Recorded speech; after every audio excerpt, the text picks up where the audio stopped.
right, well, I got nobody here. I'm gonna wait a couple more minutes, see if the class beeps up a little bit. Hope you guys are having a good day so far.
Well, let's just go ahead and get started. I think it's going to be a little quiet from here on out, really. I did start the class saying people tended to drop. Had a lot less people today than usual. Yeah, hopefully it pops up a little better shortly. It is week 6 now, so we only have this week and 2 weeks after that, and that's pretty much it.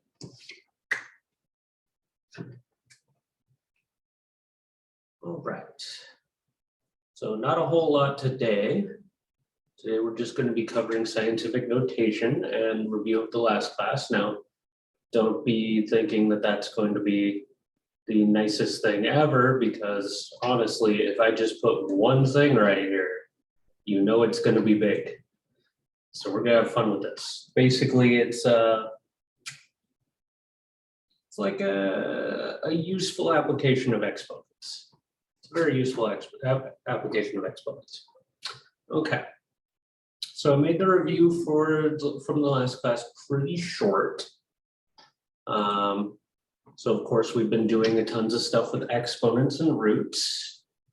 And again, multiplying exponential terms with the same. Hello. Hey Ruben, how you doing? Good, how are you? Not bad, not bad. That's fine. Another day. But yes, when you're multiplying terms that have the same base, we just add the powers together, because again, we have 3 of them multiplied by 4 of them. We have a total of 7 of them multiplying together. That's why adding them makes sense. Same sort of thing with dividing exponent terms. As long as they have the same base, you can do the top power minus the bottom power. So again, it's kind of like canceling them out. You have 5 2's on top, 2 2's on bottom, so 2 are going to cancel from both. You end up with 3 left. So not too bad, right? That was pretty basic. Didn't have to stress anybody too much. Now that's multiplying and dividing. Remember, we also had if the parentheses also had a power. So parentheses also had a power, like this a to the fifth with the third power outside of it. You just multiply the exponents together. So 3 times 5 gives us a 15. Now, one thing to note is that if there's multiple things in that parentheses and they're not separated by a plus or a minus, so they're one big term, then that 3 is going to distribute onto every power on the inside. Now you might ask, hey, what if we do have multiple terms that are separated by a plus or a minus? We're not there yet. That's polynomial expansion, I guess I would call it. We don't want to look at that yet. Okay.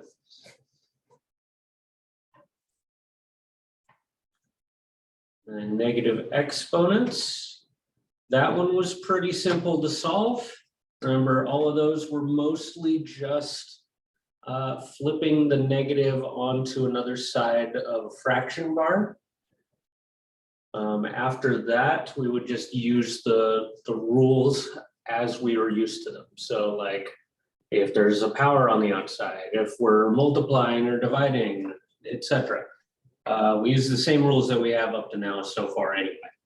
Okay, so not too bad there. So let's look at a couple. Now the first couple are going to be pretty basic, and then of course I've prepared a gigantic horrifying one for you guys to see. You are not going to have to do anything as bad as number 5 right there. I'm going to tell you that right there. But essentially I put that in here so you guys could see an example of where this sort of thing would be leading to. Okay.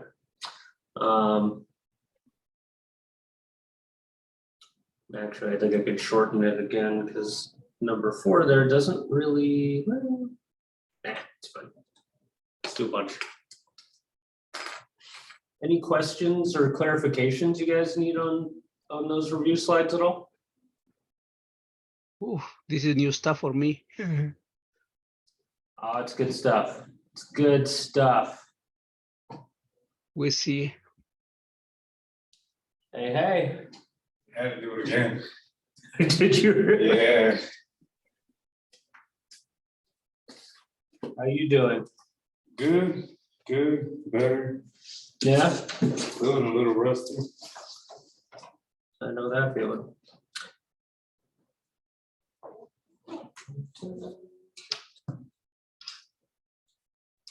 How you doing? Oh, there you are. Oh, you know, I'm alive.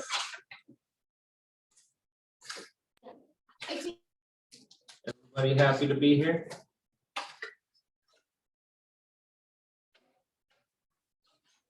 Yeah, that's what I thought. I am. I am tired. I had the day off and it was just very sluggish. So, Yeah. oh yeah.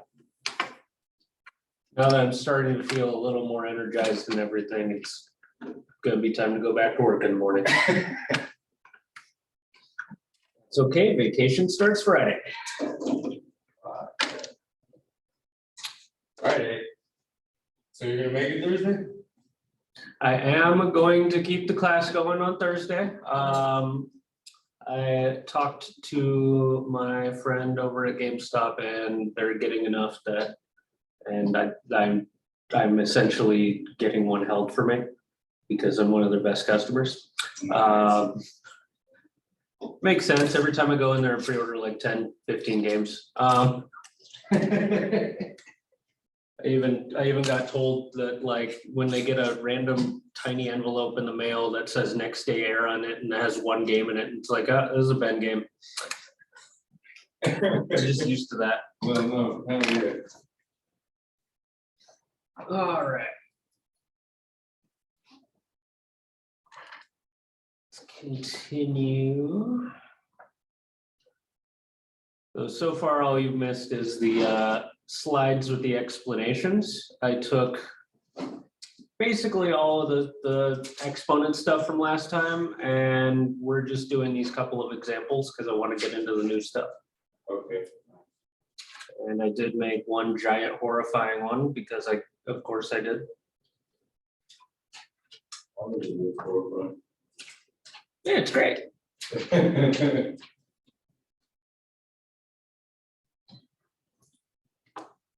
But 1 through 4 can be done in less than a minute total. Number 5, I could do it in less than a minute. I don't expect many others to be able to pull that off too quickly.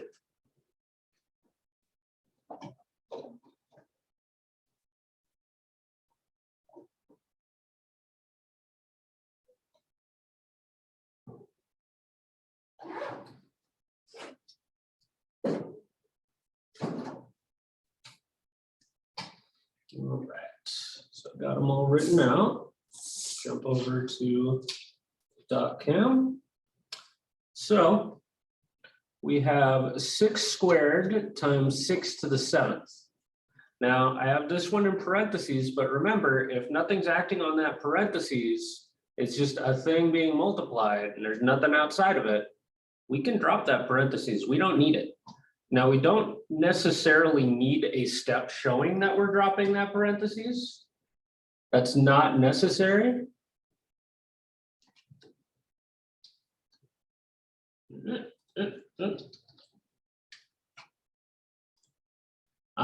But I just have that there to show you that these two are equivalent. We don't actually have to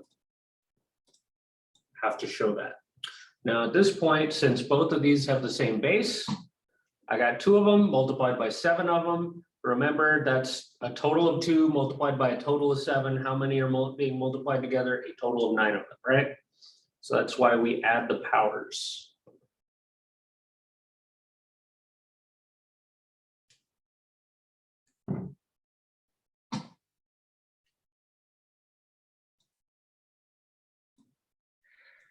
It's not multiplication, just add it.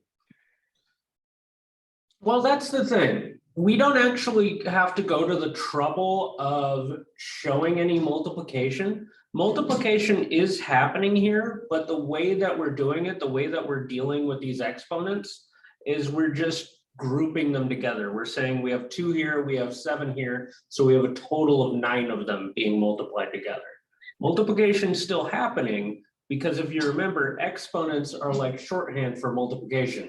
This is saying I have this thing multiplied by itself this many times. So I have 9 6s multiplied together. But yeah, it's just exponents are almost like a quick shorthand almost. We don't have to know what 6 to the 9th power is. We just need to know that we can put those 2 things together. Okay. Yeah. Now, if this was, say, let me see what it is. Why did I punch that into my calculator? I already know that. All right. Say this is 36 times 279,936. Well, I would pull out a calculator and multiply both of those numbers together, right? Mm-hmm. Yeah. That is what we have going on. This is 36. This is 279,936. But since we can look at it in terms of exponents, I don't need to do that multiplication.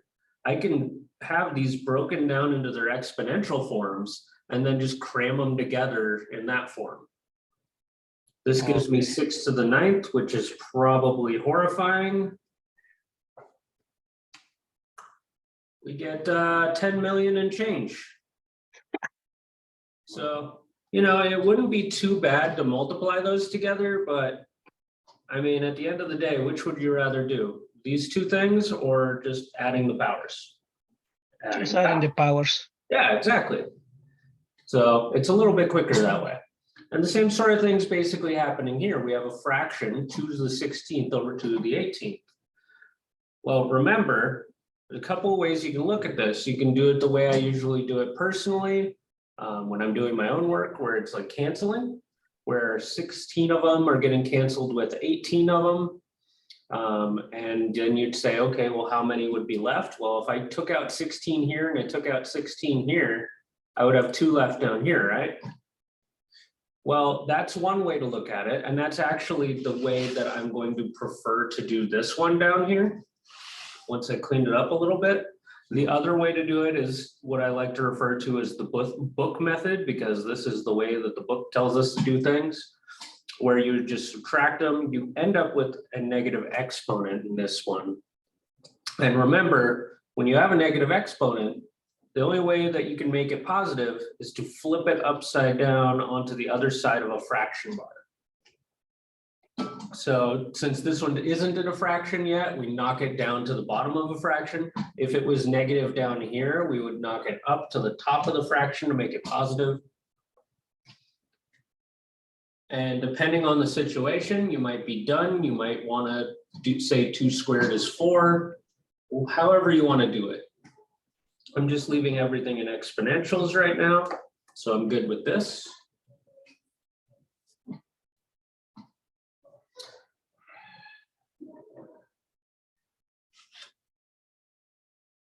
Oh, loud class is back. Yeah. I was wondering.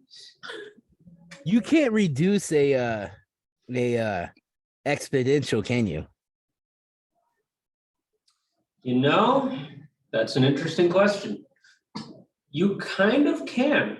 I thought about putting some of them on there, but Well, you should have. No, I'm just playing. Well, I mean, so it'd be kind of like this. If I had something like that, for instance, and I tried to, usually if you have something that tells you to simplify, it's usually asking you, at least in these cases, to break everything down to their prime factors. So you would look at this and you would say, oh, well, 4 is 2 squared. You would break it down back into its exponentials, right? So it's 2 squared, but it's still being squared, right? Well, remember, if I have a power outside of a set of parentheses, I multiply that by the powers inside. So 2 times 2 would be the power of 4. So 1 over 4 squared is the same as 1 over 2 to the 4th. And you can actually break them down that way.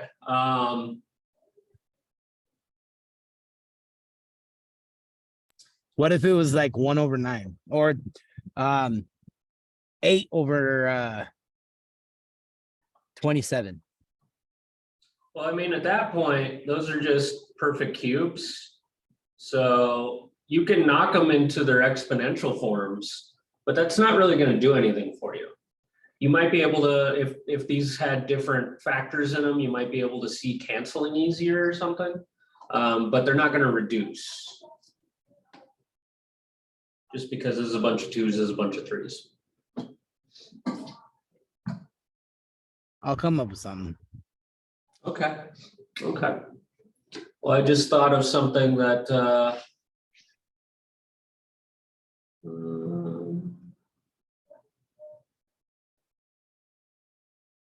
thought of something that would be an advanced horrifying way of dealing with some of the root ones.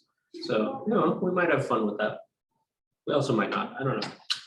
Okay, so we have 3 times 3 to the 4th inside of a set of parentheses to the 3rd power.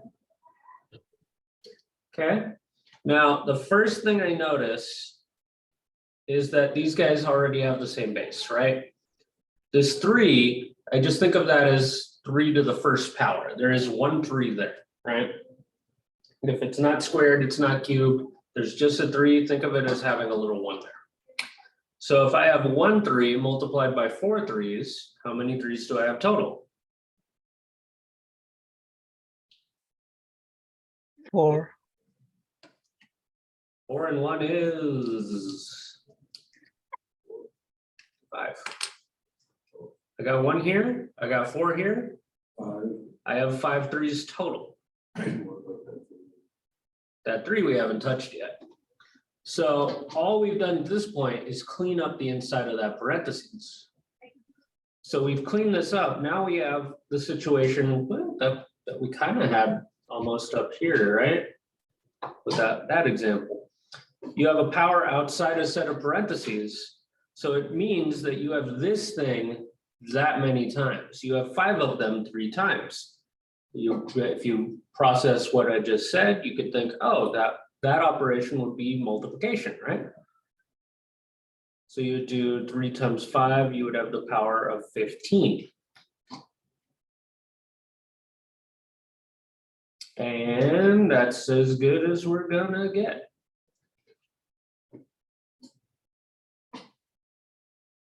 Questions? No questions. Okay, so number 4 is similar, but not the same. Right, because these guys went together nicely on number 3, but over here, I can't combine the 5 and 11. Those are just different numbers entirely, right? So what can we do? Well, there's no way to put them together. So all we can really do is deal with that power on the outside.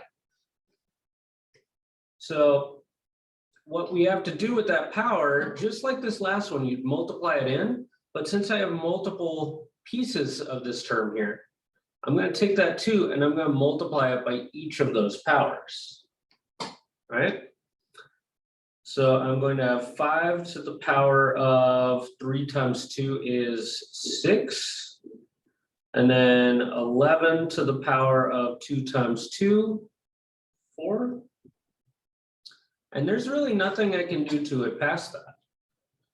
The only other thing I could do is potentially multiply it out and get a giant integer, and that's probably a bad idea.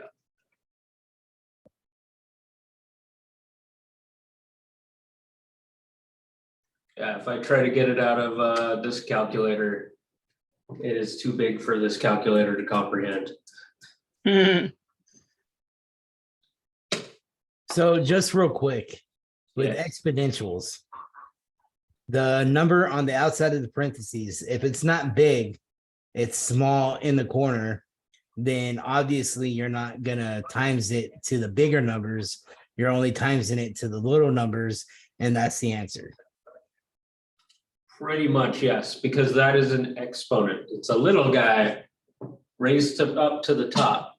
So yeah, Okay. it just multiplies onto those. Just wanted to double check. Yeah. All right. Look at this crappy problem here.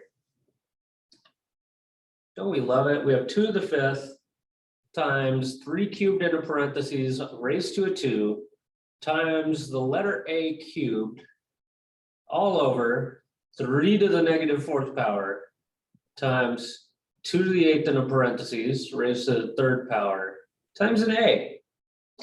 Isn't that beautiful? That's future wife material right there. Okay, well, that makes me feel weird, but all right. I feel uncomfortable. I need an adult. Oh, wait, everybody's an adult. I need an adultier adult. All right.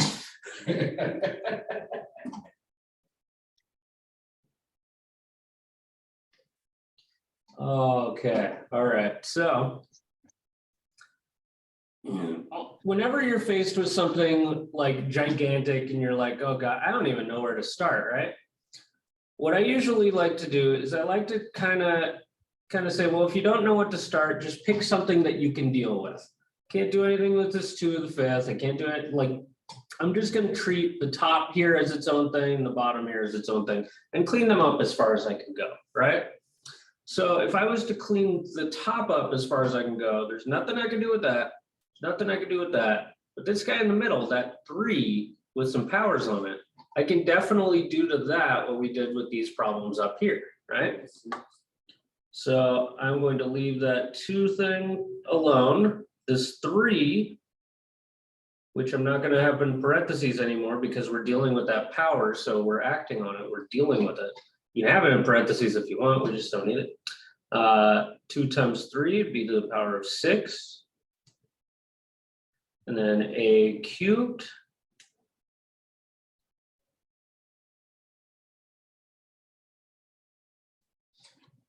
Then down here, well, there's a few things I can deal with. This 3 to the -4, I could either leave it here and then do later on with this 3, I could do that book way of doing things where I do the top power minus the bottom power. Or I could make it positive and bring it up to the top. There's a lot of different options. None of them are more correct than the other one. It's just however you feel comfortable. Personally, I feel more comfortable not messing around with negatives. So what I'm going to do is I'm going to take this 3 to the -4th and I'm going to bring it up to the top and it's going to become a 3 to the +4th.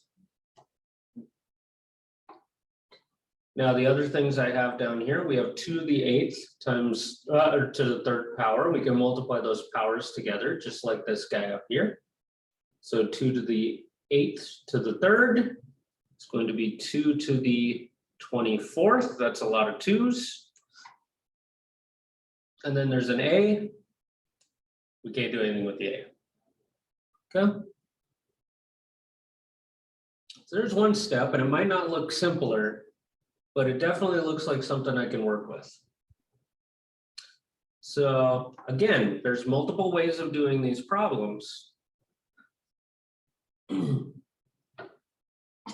first thing I'm going to do is I'm looking at these 3's now. Now that they're both on top and everything's multiplied together, even though they're separated by this term, I can still multiply them together like this guy. So that's what I'm going to do. I have 3 to the 6th and 3 to the 4th up there. If I multiplied those together, I would just add the powers, right? So I'd have 2 to the 5th, 3 to the 10th, A to the 3rd, over same thing.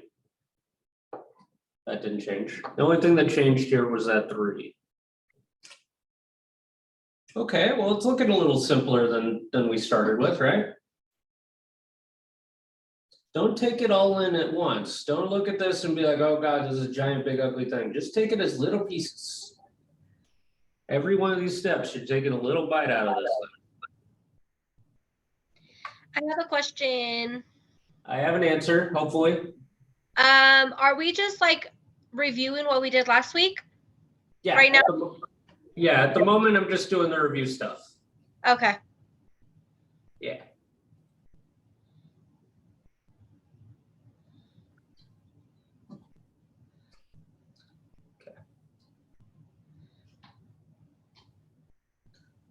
All right, so these guys can go together, right? So that 2 to the 5th, 2 to the 24th, that guy stays the same. These guys I could reduce. Now there's multiple ways of doing this. The book way of doing them would be to split everything up and do the subtraction of the top power minus the bottom power. Since we already dealt with the 3's, that wouldn't change. And then the A's, you would have to think of this as having a 1 as a power right here, right? Now, I personally don't like doing this way, because if I just had, say, a B down here, how am I going to write that right here? Well, I would have to write it as B to the -1st. And then I would have to, once I do all this math here, I would have to cram it all back together and make sure that things with negative exponents are on the bottom, things with positive exponents are on top. It gets a little messy. It gets messy fast. And I do not like it. I do not like it. So what I prefer to do is the canceling way of doing things. But the downside is that I can't really show it as well on paper. Now, the way I would look at that is think of it as if I have 5 here and 24 here, I would know that there are at least 5 common to both, right? So if I canceled 5 of them, that would be the same as subtraction. So I would subtract from the powers. There wouldn't be any 2's left here on top, but down here I would have 24 minus those 5's. I would have 19 2's left.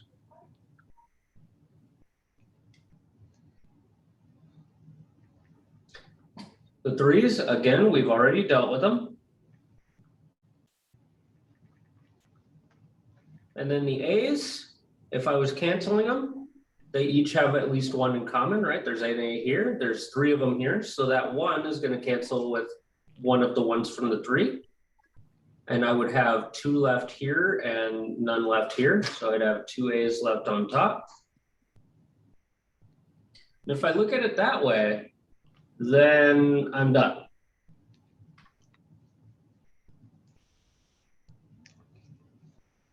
If I don't look at it that way, I end up with this, which I then have to make certain things positive. We end up with the same thing either way, but depending on what else you might have some awkward fractions, you might have some stray things that don't have anything they'll combine with. Depending on what else you have, this can turn into a big jumble very quickly. So that's why I like to kind of baby step my way through, get positive exponents, and then just look at things as canceling, because it just kind of meshed better in my brain.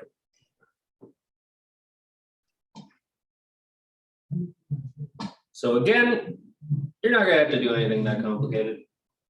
At least not if you don't continue taking math classes. But if it made sense to you, then that's literally all of these concepts put together, right? That's really what's happening, is all of this stuff is building onto each other. And eventually it all kind of gets crammed together. It's less their problems on their own and more, this is a small part of a bigger problem. We see that subtracting powers, we see canceling, we see variables. It all kind of goes together, right? But as long as you look at it as little pieces, because hey, if this can't mess with that, I'm not going to stare at them both at the same time. That's not going to help me. I'm going to look at cleaning this up, then cleaning this up, then cleaning up if I can, and then, you know, doing what I got to do, just little steps here and there.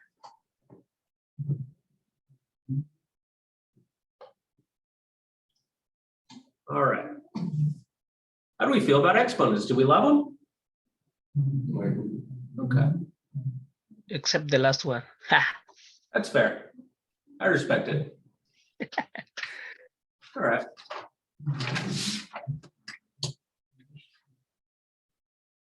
Well, also last class, we looked at roots. So there wasn't a huge amount to these. They're the opposite operation of exponents. The symbol above a root is called the radical, and the number inside that radical is the index. So the index represents how many of a factor we need before it comes out as even. So it's kind of like the difference between like a square and a cube. We have square root, cube root, fourth, whatever. As long as there's that many of a term, or that many of a prime factor, it can come out. So remember, we take these, we do a factor tree, and any groups of the factors equal to the index can be pulled up.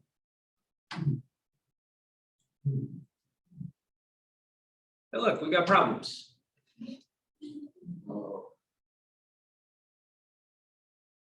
These aren't bad.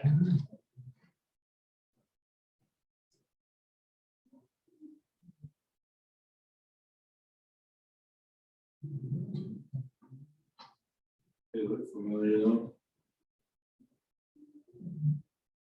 That's because they're your best friends.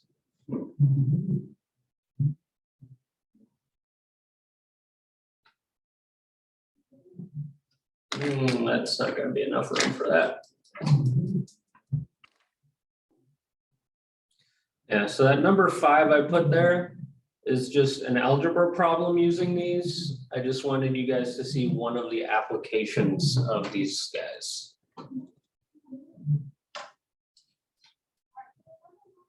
All right, so number 1, square root of 49. 7. Yeah. Because 49 is 7 squared. Anytime I have 2 of something in the square root, it can come out. Number 2, 363. I have no idea. Okay, that's fair. So we just start chopping into it. It's 3 times 121. 121 is 11 times 11. Well, that's a perfect square right there. So we know that the 11 can come out, but remember, if I have something stuck inside, that is still under the radical symbol. So we have 11 square root 3. So if there wasn't a 3 on the outside and it was just 11 and 11, if you were to break it down like that, that's how you figure out the square roots. Ice cream, honey? You mean like that? Yeah, Yeah. basically. Yeah, pretty much. And you can break it down like that. That's fine. Yeah, absolutely. You don't have to do the factor tree every time. If you know what it's going to be, if you know square root of 49 is 7, you don't have to write it out. You can just be like, yeah, it's 7. When you get big ugly things, well, yeah, then working it out is probably a good idea. Like even cube root of 125. That one's actually a pretty basic one, but if you don't recognize it, you haven't used it a ton, it might not stand out. So you might have to factor tree it and say, oh, cube root of 125, this is 5 cubed. There's 3 5s. And if there's 3 5s, it just comes out as a 5.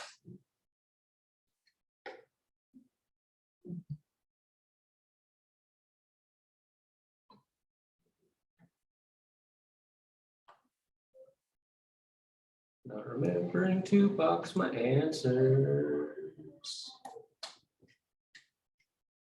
So with the square roots and cubed and all that stuff, it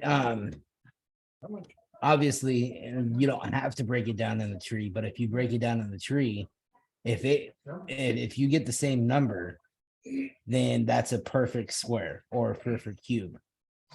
Yeah, so essentially, since 125 is the perfect cube of 5, the cube root of 5 cubed is just a 5. Whereas if I had something like the square root of 125, if I didn't have it as a cube root, and we broke it down and we had 5 and 25 and 5 and 5, well, it's a square root. And what do we do with square roots? We look for squares. Well, there's a square right there. But that 5 didn't get to do anything. So it is still inside the radical there. So you see the difference is you just take out however many you need to make a perfect whatever it is that we're working with. Square roots, we're looking for squares. Cube roots, we're looking for cubes. Okay, so would there be a different number on the outside of the radical? Little number, would that be, could that be like a 4 or 5, or is it just 2 and 3 and or nothing there? It could be larger. If there's nothing there, it's implied that it's a square root, that there'd be a little 2 there, but you never write it. Just because it gets used so common, that's why the symbol's there.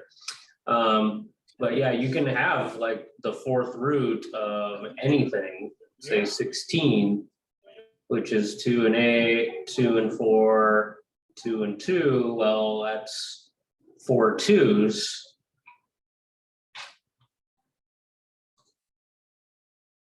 So notice, hey, if I'm looking for a 4th root, I need something to the 4th power. I need 4 of that term.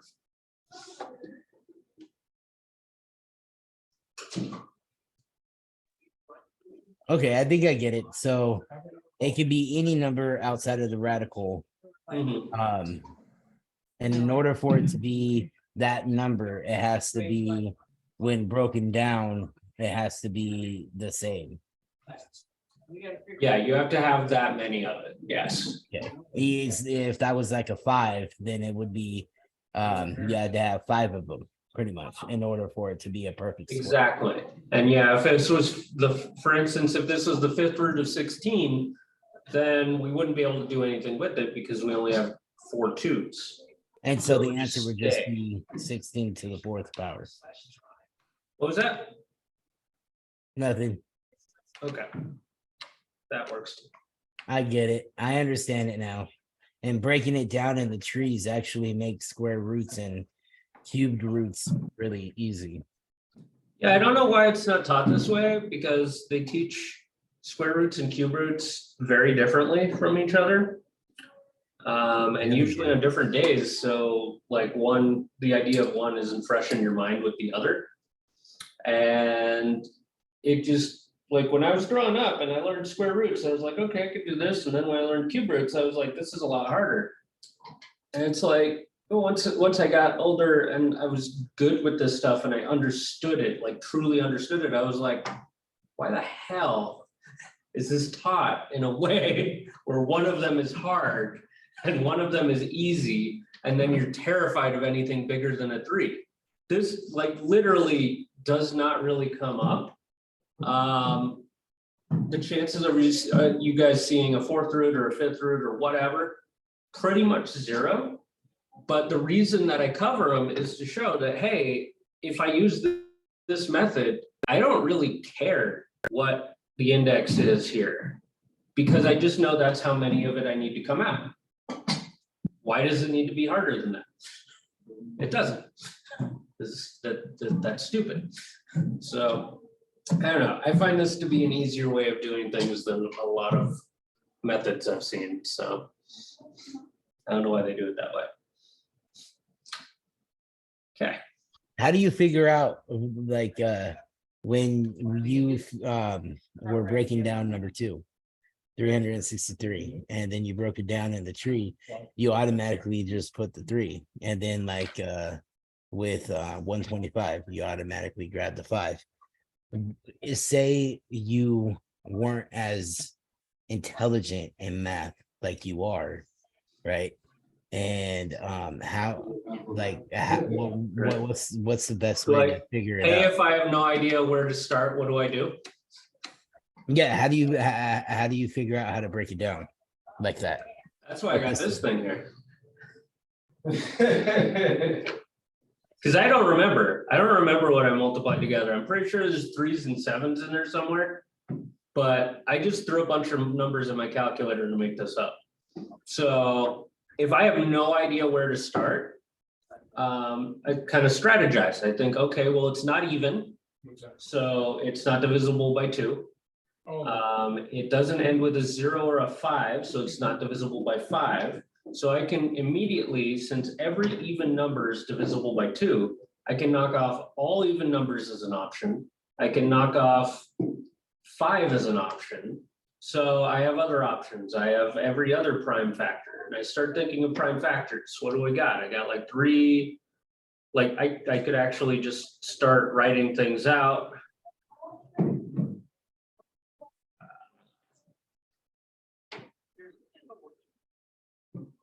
17, 19,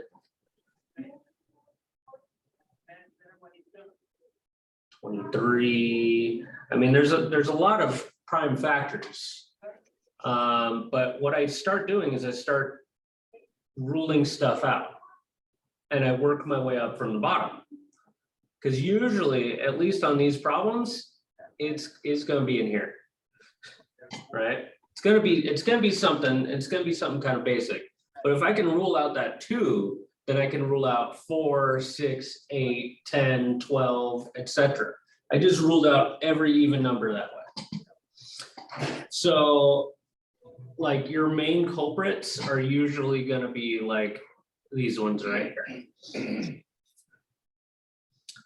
So you just start throwing small numbers at it and you see what happens. You take a calculator, the 3087, and let's see if 3 goes into it evenly. It does. So it really is just guess and see if it works. And if it doesn't work, Bless you. then you try the next one. That was for me. I got 1029. I'm not gonna try a different number. I'm gonna try that 3 again. Since I know 3 went in at least once, I'm gonna keep trying 3s until it doesn't anymore. Hey, look, there's 343.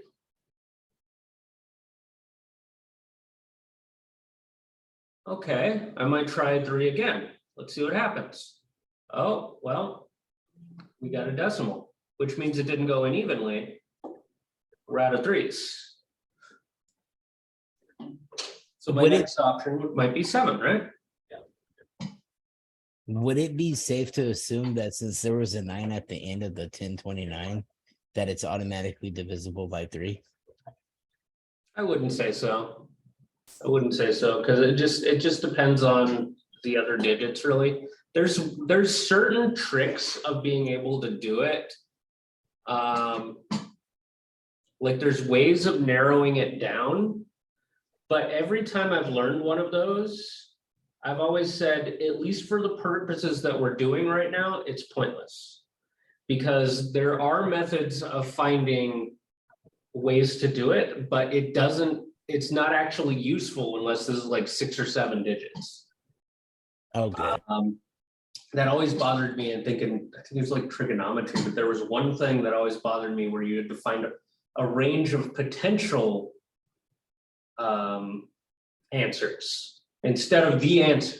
You had to find the range of potential answers. Where is the lowest it could possibly be and the highest it could possibly be?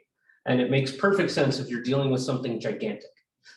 But if you're dealing with something small, why don't I just grab my calculator and try it? Right. And that's really it.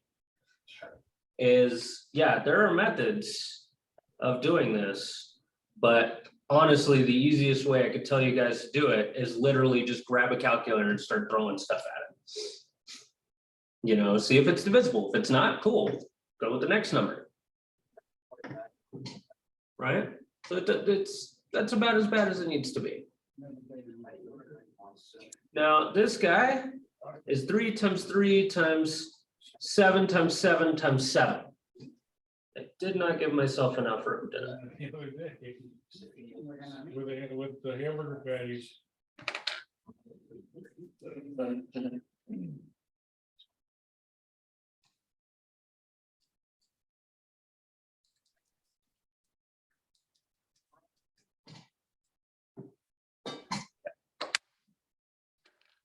So it's a cube root, so I know anytime I have 3 of something, it's gonna come out. So this one, a 7 came out. But inside that cube root, we still have a couple of factors, right? A 3 is in there and a 3 is in there. Whatever's stuck inside is just gonna multiply together. So we have 7 cube root of 9.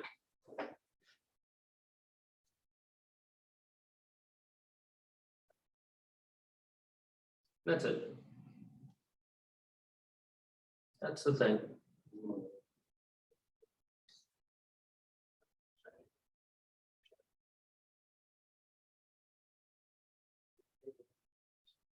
Cool. So do we have any questions on these guys for now?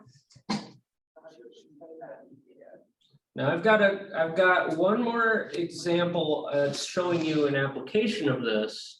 And then I'm gonna make up a problem where honestly, it's usually the extra credit on the homework that I usually see it assigned in, I think math 126, either 96 or 126. But either way, it's kind of a funky application of them. So this is an application of being able to use this in algebra. Because yeah, square roots do pop up actually all the time in algebra. Wait till you see the quadratic formula. It looks awful. It looks awful, but The woman whose husband was overseas. the amount of times you use that before you memorize it is quite high. and you get to a certain point in quadratic functions, and you have this memorized 100% off the top of your, I've met people who are out of math class for like 15, 20 years, and they could spit this out. That's how often you end up using that thing. What is it called? That's the quadratic formula. Quadratic?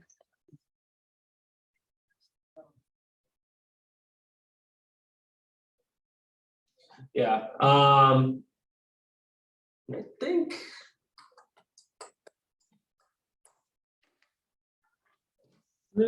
that might.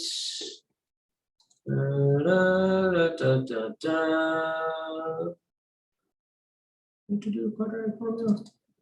Remember.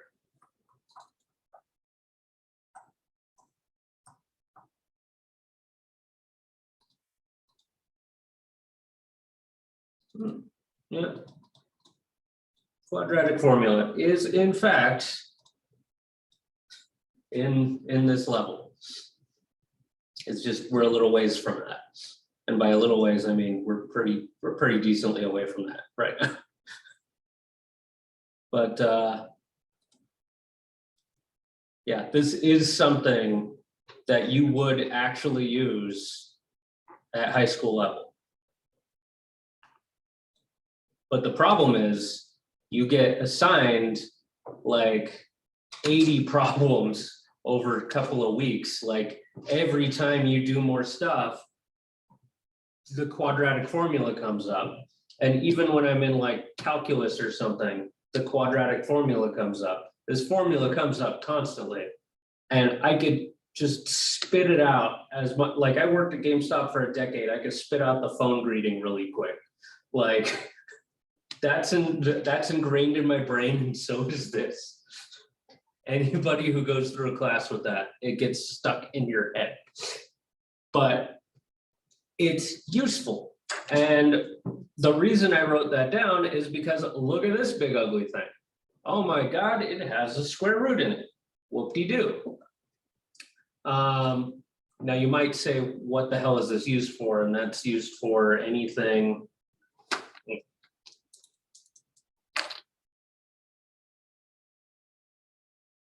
Oh, I should have these as capital letters.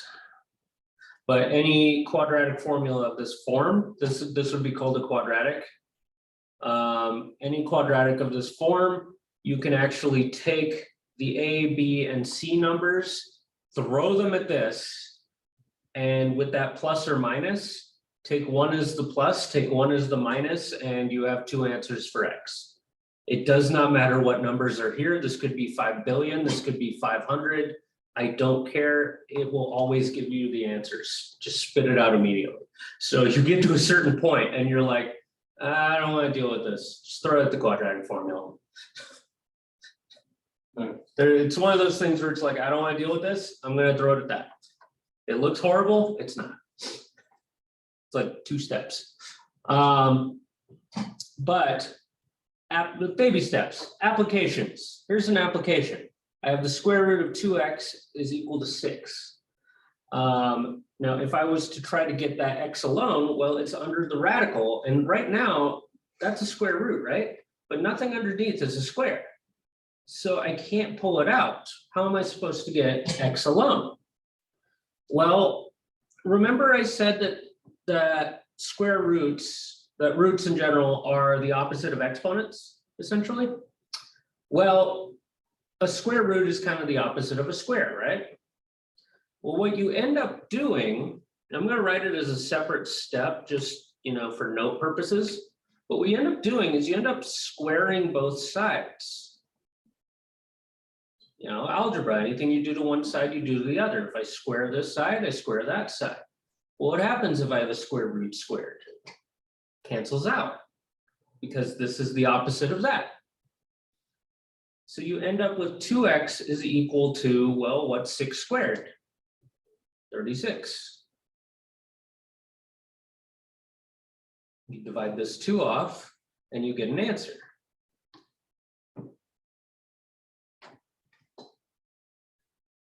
But that is essentially a very useful application of this stuff. And you can even do it the other way. It just gets a little funkier when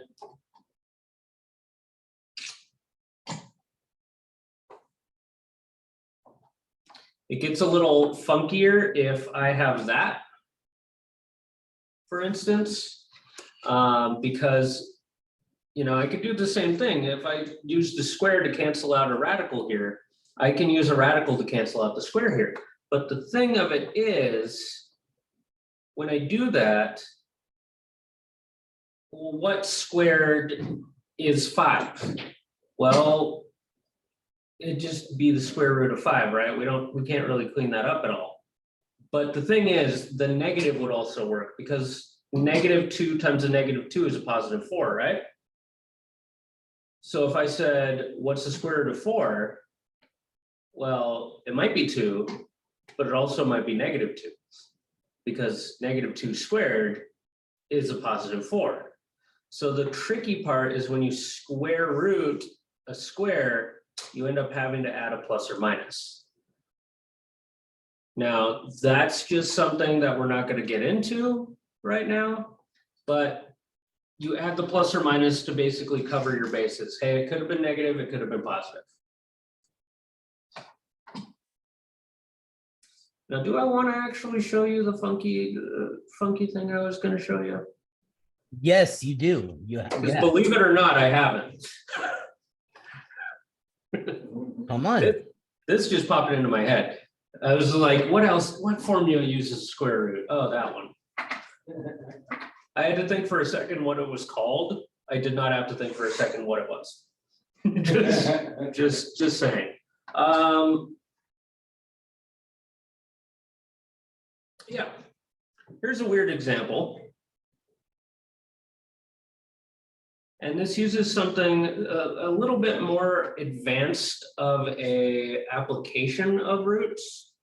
And there's something that you do have to know. I said I wasn't going to go into it when we covered the roots, but I'm going into it anyway. So let's say I had the square root of A times the cube root of B times the 4th root of C. And my instructions were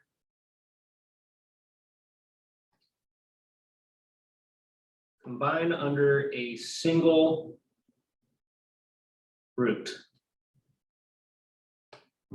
What the hell? How do you put those together?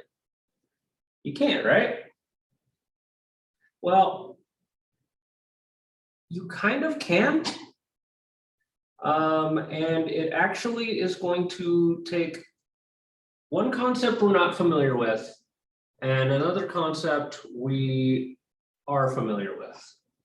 So the first concept we're not familiar with is the fact that when I compare these to exponents, there's a reason for that. Because the square root of something is equal to a fractional exponent, where the index ends up being the part of the bottom part of the fraction. Now, up until now, that would not matter to us. And I'll tell you one thing, usually when you get up to like quadratic formula stuff, it still doesn't matter. But it's an application of these. It's something you can use to mess with the numbers, right? That's all this stuff is messing with numbers. So you can actually convert all of these into fractional exponents.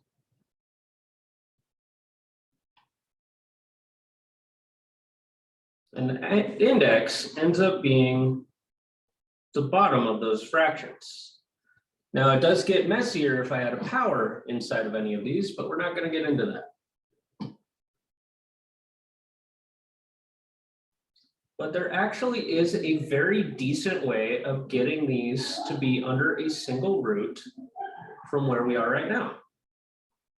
Because if we think about it, how do we get the root? How do we get that index? It's the denominator, right? So if I had all of these denominators the same, if I had a common denominator, then they would all be good. Well, what's my common denominator between 2, 3, and 4? First thing that they'll go into would be 12, right? Okay. Multiply this one by 6/6 to get it in 12. Multiply this one by 4/4 to get it in 12. And multiply this one by 3/3 to get it into 12. Well, I guess I gotta go into the powers anyway, whatever. So we end up with a to the 6/12, b to the 4/12, and c to the 3/12.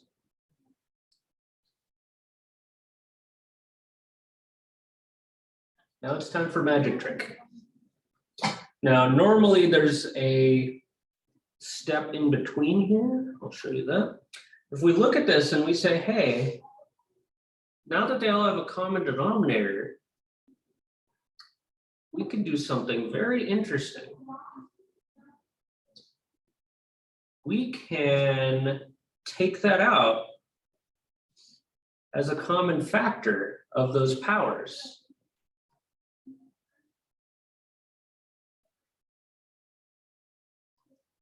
That 12th is common to all of them. So if we take it out, it's going to look like we're using that one concept backwards, won't it?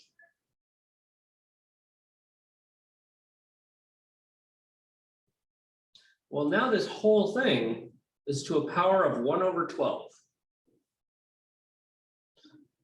Well, right now we're basically here and we want to go back, which means this 12 would be the index of a radical. And that stuff is what's inside of it.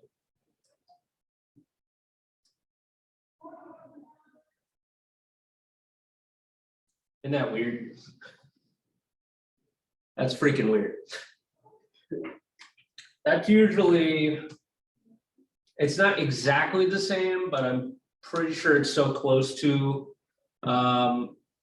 the problem I'm thinking of. Like, I know that the denominator of the fractions ends up being 12. I just don't remember what they start with, but this is a problem that's generally assigned as the last problem of the homework in, I believe, Math 96. So yeah, that is the thing. And that is, these are a bunch of different applications of roots that we can play with. When might I need to use this? I don't know.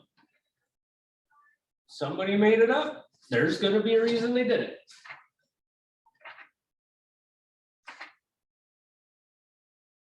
Now,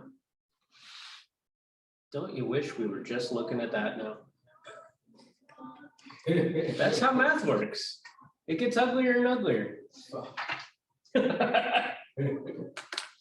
But funny enough, everything from, number 5 down, I wasn't going to cover it all. I don't even have lessons for any of that. I didn't write anything down for any of those. That's just applications. That's something you might run into. All right, how's everybody feeling at the moment? All right. Phenomenal. Brain a little gooey yet? Yeah. Okay, well, I'm sorry to do that to It's- you guys. I'm sorry to do that to you guys while we're still in something called a review.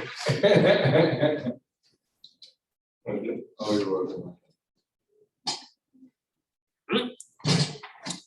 How do I sit on a chair? I never learned. Okay.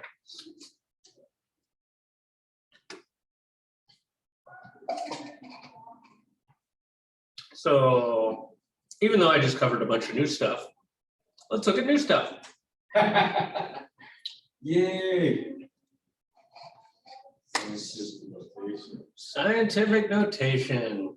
This is an application of exponents that literally is just there to reformat numbers from really, really, really big numbers or really, really, really small numbers to something you can just write down real quick.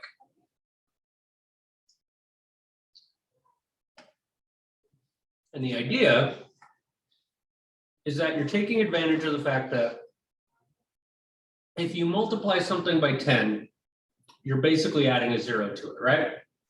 If I multiply another 10, it's another 0, another, you know, you could add a lot of zeros. Say, look at that thing. That's 12 zeros. I could say that is 12 times 10, 12 times, right?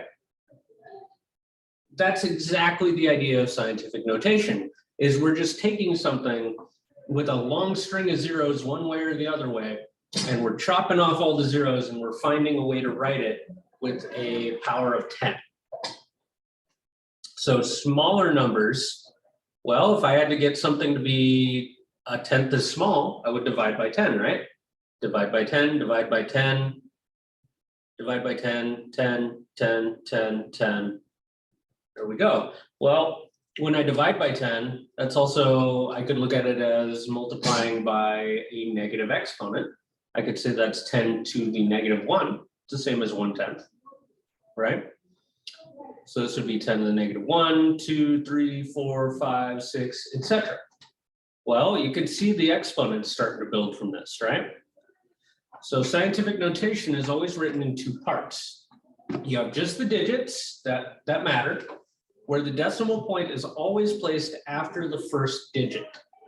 So you can get something in scientific notation, but it won't be proper scientific notation unless you have a decimal right after that first digit. Okay? And it's always times 10 to a power. And that power is basically going to shift that decimal place around to wherever it needs to be, right? So here's a good example of them, which I need to actually draw my own instead of using the copy pasted one off the internet.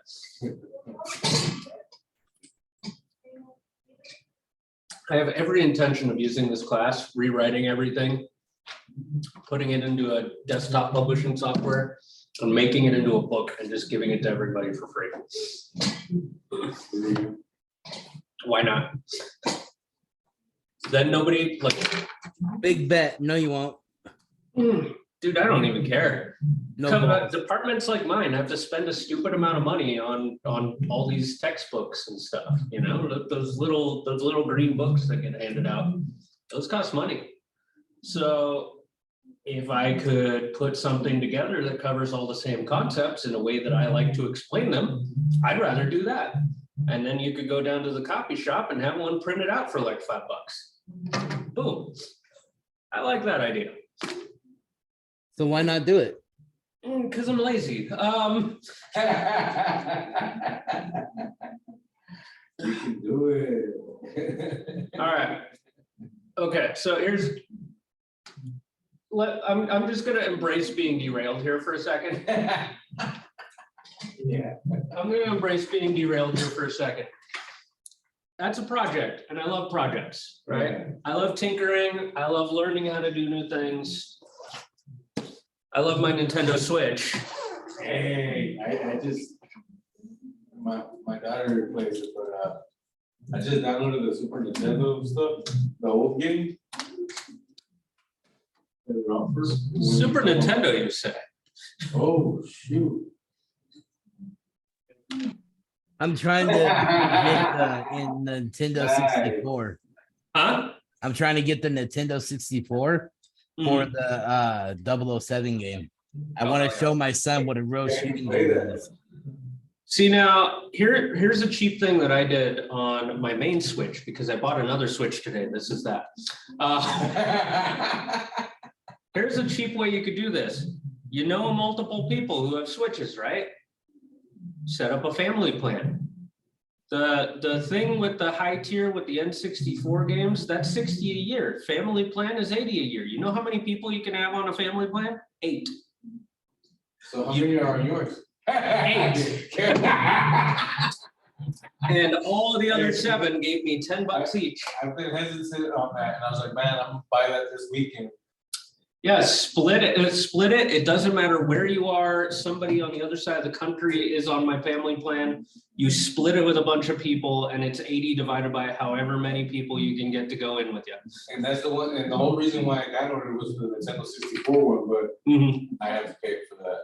But see, I bought this Switch from an old friend of mine for a reason. Joseph, you down? I'm down. I got 40. Fucking A, bro. Oh my God, what is that? Is that Zelda Tears of the Kingdom? Yeah. Oh my goodness. Is that the one I've been talking about that's coming out Friday? Yeah, yeah, yeah. I think I'm gonna have to bring my game in. It's a Giddy row. I spent most of my day today actually hacking the Switch. You can hack the switches too, This game ain't out yet. and you're already playing Yeah, it? I'm actually not playing it. I got this just to see if I could do it, and I could. I'm very entertained by projects. Yeah, I'm very entertained by projects like this. Well, now I can install Homebrew on this, sideload it with emulators and play not just a few N64 games, but all of them. Hold up. You can put an emulator on a Switch? Yeah. If you hack it. The problem is I couldn't hack mine. I had to track one down that was a very old serial number. And a friend of mine popped up on Facebook who used to work with me at GameStop, and GameStop is only giving $100 in trade credit for an old Switch. And he's like, yeah, screw them. I'm just gonna sell it to a friend for the same amount. And I'm like, oh my God, that's in the range. I could hack that. Yeah. So yeah, I can now, like, there's something called Free Shop. I can download all the games just straight away. It's cool. Yeah, I got lucky finding that because usually the hackable tablets are on eBay alone. No dock. That game Conquers by Friday, I can get it in there. Potentially, yeah. Honestly, it's easier to load on your phone though. Yeah. All of the emulators are easier to run on your phone. All of them. If you were looking at stuff below N64, phone. Just use your phone. Use your phone, get a Bluetooth controller. Nice. Yeah, yeah. Well, yeah, so I'm a math teacher. I thought we were talking about games. You guys want to hear it, but these other, 8 people, okay, 7 people might not want to hear it. You got more people online doing this class. That's common. Damn. All right. So, I didn't know I was focused at home. yeah, no, this is what I do. And the funny thing is I hack things, and do I necessarily play them as much as I hack them? No. 3DS is one of the best things I ever hacked. You can just download literally every game ever made for it. Sideload Super Nintendo games on there. Great system. But in order to let's have this horrible, I ordered this forever ago. I'm surprised I still had it. I never got around to hacking my old Switch. This is a horrible, horrible thing. But in order to hack a Switch, I have to use this little jig, plug it in where the controllers go, and it actually, these wires are connected, it shorts the wires. And it kind of breaks the bootloader, and then you can use this thing to inject custom software. If I turn this off and on again, it's not hacked anymore. I have to like force it into that mode. Yeah, so when Where I do you get say, those? what was that? Where do you get those? I got that off of the internet, China somewhere, I don't remember. I actually bought that like 5 years ago and I never used it. So,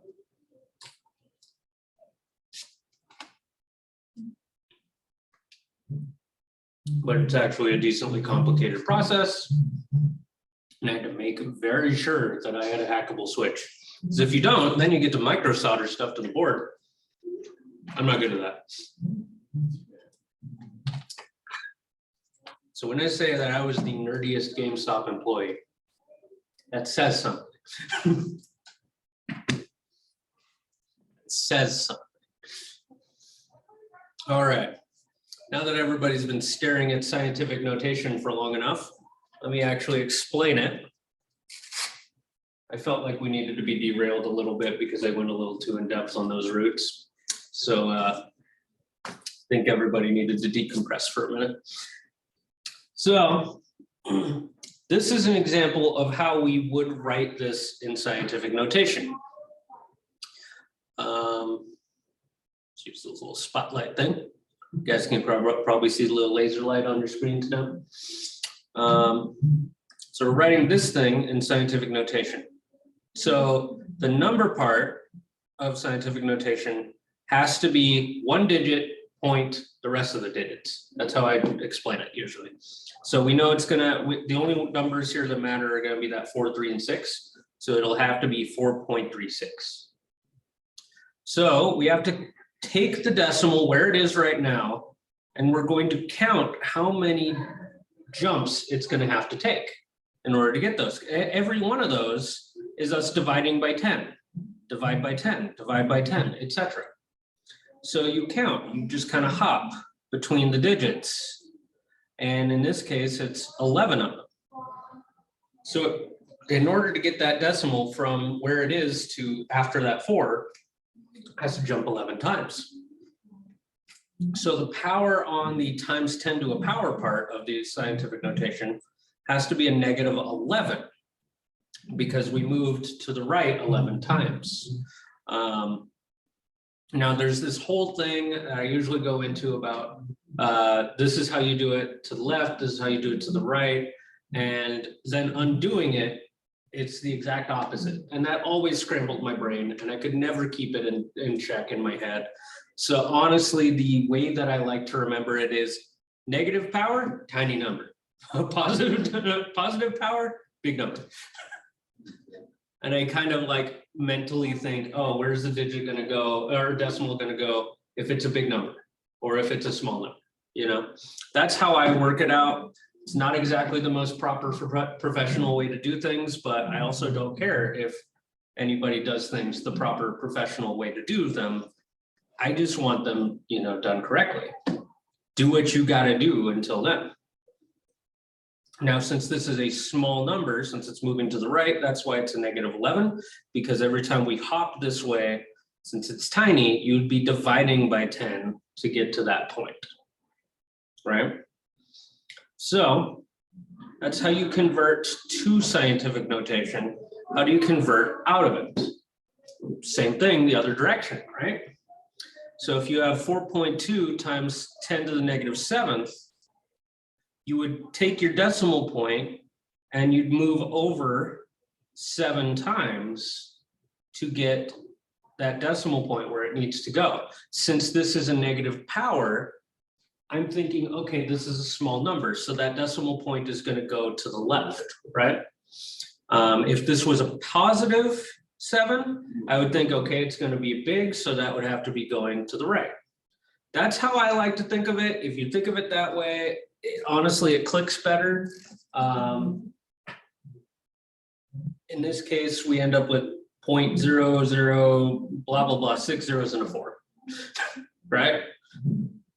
Like if I'm moving this to the left, there's one of them, and then you got 6 more, 6 zeros. So if you can't remember the whole positive this way and negative that way, this is the technical way of where you move it. I have this slide on here largely for those of you who can't understand it the way I just explained it. This is a very strict way of looking at it. I don't like to look at this because, again, it kind of scrambles my brain. So if you need this information, again, as usual, it is in the Google Drive folder. You can pull up this slideshow anytime and it'll be there. Until then, honestly, I would rather just do it another way. Not a fan of that method. All right, so here's a bunch of examples. Uh-oh. Do I actually have enough problems to get us through to 8:30? Yeah. No. That's a lot of problems, don't worry. We'll be fine.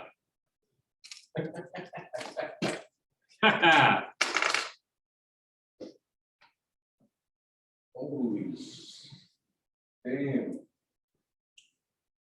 Notice I have myself doing groups of 4, then 2, then 2, and the ones you guys are gonna work on,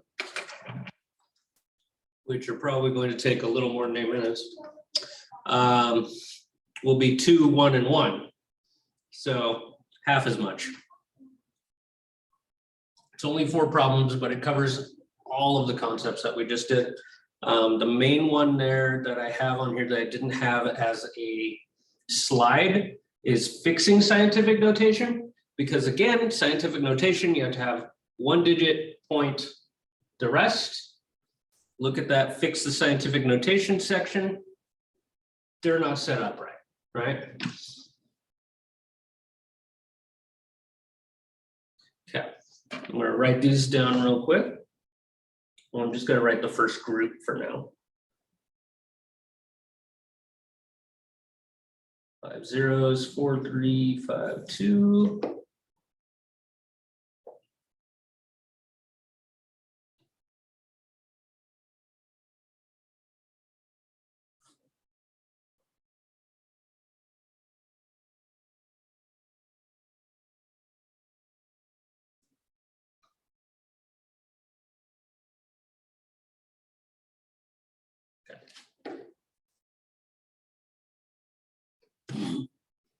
So first big ugly group of examples is, hey, convert this to scientific notation.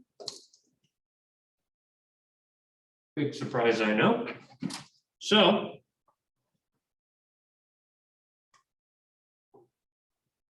we always think, okay, we're going to need the numbers. Then it's going to be times 10 to a power. Okay. So I'm going to take my pen where the decimal is. I'm going to move it to where it needs to be after that 4, right? So we're going to start counting 1, 2, 3, 4, 5, 6. So 6. I usually like to write down that number right here, just in case I forget it or I have to go back and check my work. I could see where I made a mistake if I made a mistake, right? So we'll have 4.352, and scientific notation always has it times 10 to a power.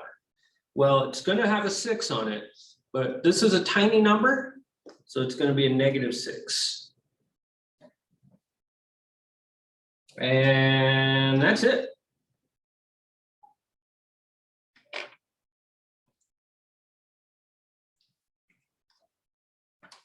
Does that kind of make sense? That's why we do a bunch of them.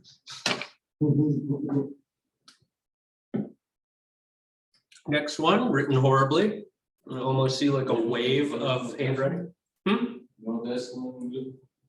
Yeah, no decimal on this one, right? But it's a number. So if I had a decimal, where would it be? Be at the end, right? So that's where I'm going to kind of put my pen.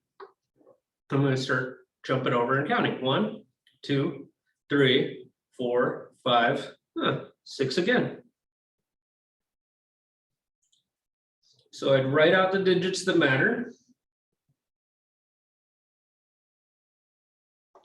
Times 10 to a power of, well, positive or -6. Big number? Positive. 10 to the 6th power is basically 1,000,000. So you got 1,253,000. In scientific notation, it'd be 1 point blah, blah, blah times 10 to the 6th.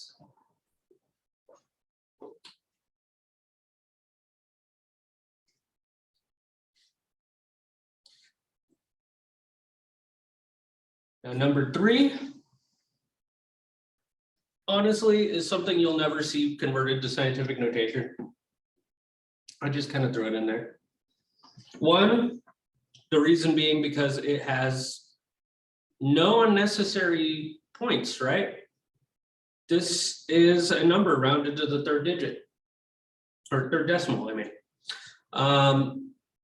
So there's no zeros that we're really worried about chopping off here. We're not simplifying anything. So if I had to put it in scientific notation, well, I would do the same thing I did on this last one. 1, 2, 3, 4.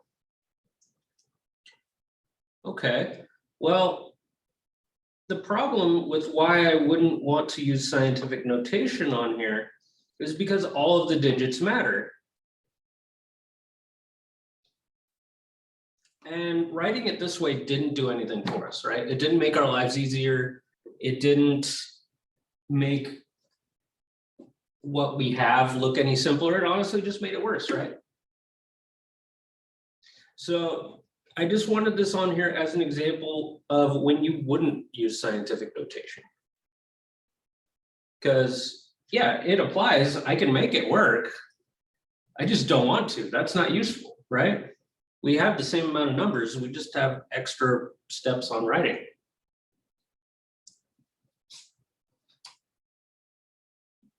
Now, number 4 makes a little bit more sense because we can actually get rid of these zeros here. We can't do anything about these. So when I go to the trouble of moving the decimal over right there, I'd have 2.005. Feel like I need to sneeze. That was a good one. All right. Ooh, goosebumps up and down my arms and legs. That's when you know it's a good one. All right. So this one, these zeros do matter because of the 5 at the end. So otherwise we wouldn't be able to have that there. And it's times 10 to the power of how many jumps did we do? 1, 2, 3, 4 again. But it's a small number, so it is going to be a -4. Did I intentionally make both of these positive and -6 and 4? No, that just kind of happened. I don't know how that happened. I'm gonna start slapping some extra zeros on a few of these for the next class. Okay.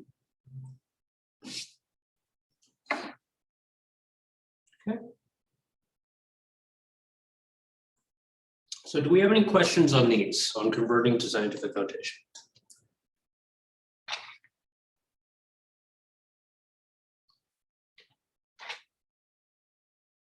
All right, that's fair.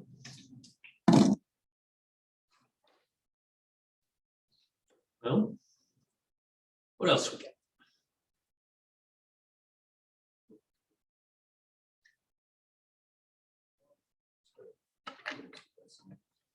Yeah, I probably should have just put these on multiple slides, but I just kind of, yeah, just kind of crammed them.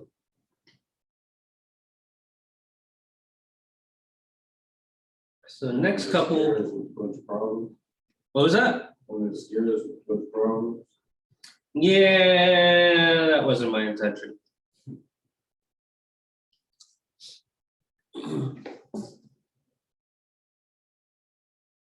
So I just wrote down the next 2.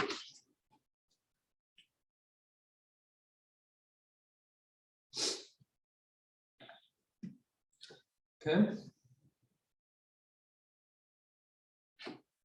So we have 1.314 times 10 to the 5th, and we are converting this out of scientific notation.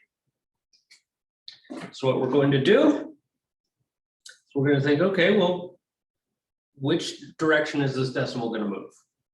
Well, since this is a large number, it's gonna go this way because that'll make it big, right? Yeah. All right.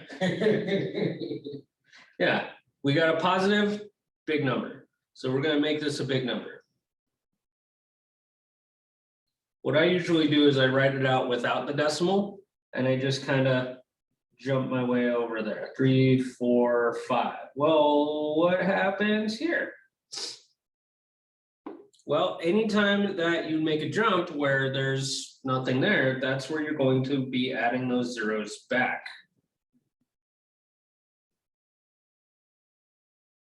So every time we have that jump there, just throw a 0 in.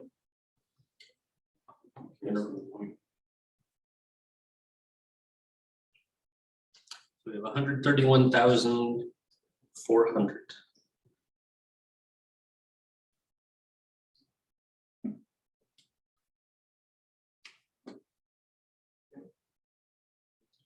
Now the next one has a negative exponent, which means it's a tiny number.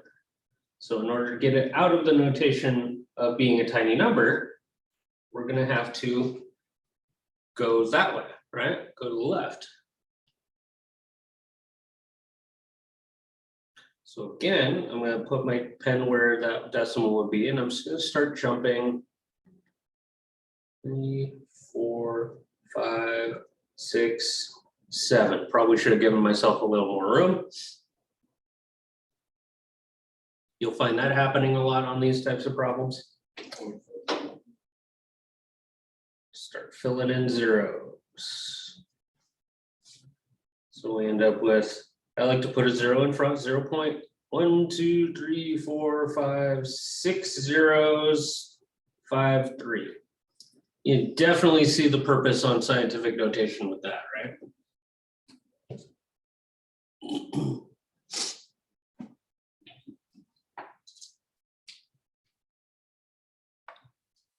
Not too bad.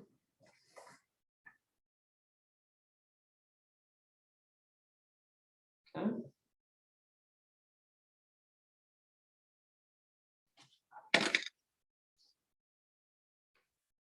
Jump up here.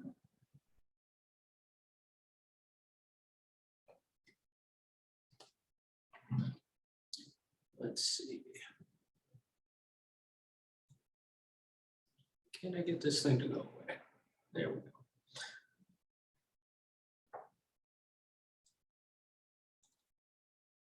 So 7 and 8 are fixing scientific notation. So we're basically in a situation where we've ended up with something that isn't in proper scientific notation, and for it to be a correct answer, we have to convert it into proper scientific notation. That does tend to come up. It does happen. We're going to see it again in the next few slides, that this is a thing we have to do sometimes, is fixing scientific notation. We get it into the right form, but the decimal isn't where it needs to be. So there's a couple of ways to do it. You could memorize which direction things move in order to make the decimal move to the left or to the right. That's entirely safe. It's a good option. Again, the direction thing never meshed in my brain. So I mentally take it out of decimal and into scientific notation, if that makes any sense. Like I think about this, I look at this and I say, oh, well, this is 6.37 times 10 to the third. That decimal needs to be over here, right? So if I took it out of scientific notation, it would jump 3 in this direction. But if I put it back into scientific notation, it would jump 4 to get in the correct spot, right? So what ends up happening is, since I moved this decimal to the left, I added 1 to the power. It's a terrible way of writing, but maybe I put a little arrow. Maybe an arrow will look better. L leads to the plus. That kind of works. And the same thing is gonna happen on this one, actually. We have 0.02 times 10 to the fourth. I'm actually thinking I want that to be a bigger number than 4. I'm gonna change it on my slide to I don't care. Let's call it an 8. I want that to be a bigger number than 4, just because having that as a 4 would make scientific notation completely unnecessary on this problem. So I just changed the exponent to an 8. So we have 0.02 times 10 to the 8th. Now, again, if I wanted to fix the notation, the decimal would have to be after that too. So would it make sense if going to the left added, going to the right, we would subtract, right? So I could just move this over twice.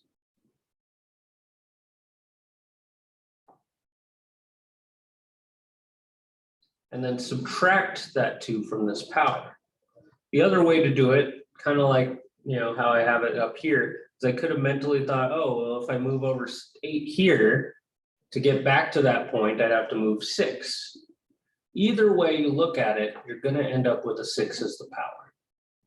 Now I put the 0.0 purely because generally you just want to have a point there, but you wouldn't be incorrect to say it was just 2 times 10 to the 6th.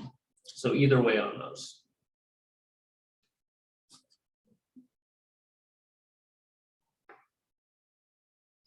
And that's converting to and from and fixing scientific notation. That's pretty much it. Doable? Not doable? Kind of painful? Okay. Questions online? Anybody have questions? I'm gonna cut you loose on problems right now. I know you got questions.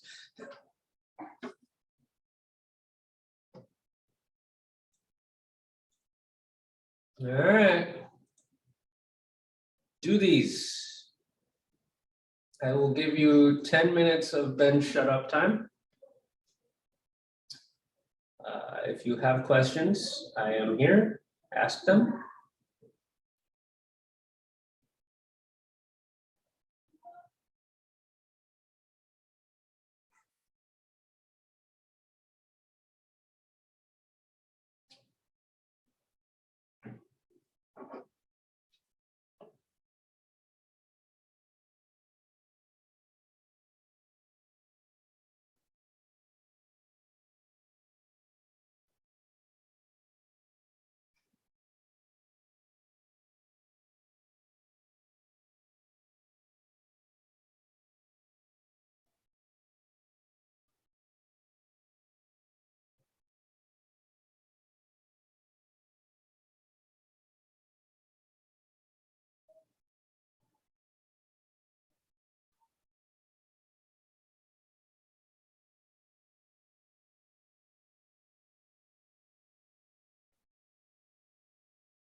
Awesome.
That's fair.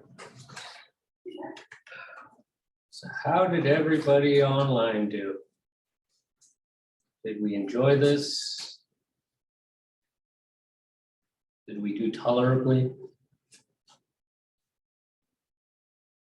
Did y'all just walk away for 10 minutes and just kind of let that happen? I kind of walked away for 10 minutes. How do you kind of do that? Either do or you don't. Because my daughter stubbed her toe and now she thinks I need to take her to the hospital. Okay. Well, it's a little dramatic. Please tell me she's a child and not like 20. She's 14. Ooh. What? What? Exactly. Whoa.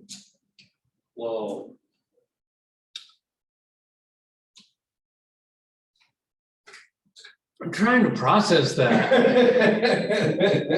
That's I a- can see his face, Robbie. I'm trying to process it too. I'm trying to tell her that there's no need without being a dick. I think at that point, it's okay to just be a dick and be like, you just stubbed your toe. There's no need to. That's just gonna suck for a little while. I always thought it'd be fun to like, you know, everybody always wants to curse somebody and have them have a horrible life. I just want to mildly inconvenience someone the rest of their life. Like you know, if I hate somebody, I'm like, I hope he stubs his toe every day. Rest of his life. Every time you get bread or fruit at the store, no matter how fresh it is, it goes bad the next day. Yeah, it's just inconvenience Through curses. the strawberries, that's it. My daughter likes them. I'm like, just stay away from them. I always tell people, you know, somehow Walmart has the best French bread. I don't know how, but that sucker's gonna be green in 2 days every time. No exceptions. All right, so did we get something resembling these? I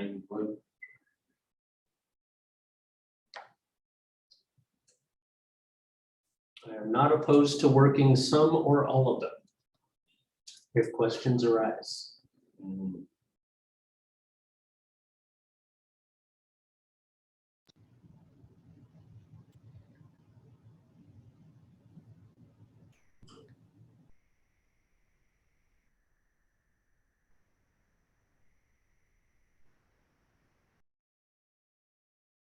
Okay. So much different than mine. Do we need to look at them all? Yes, please. Yeah, that's Nobody wants to admit to it. It's okay. I haven't all of them wrong. I'm pretty sure most people are in that boat.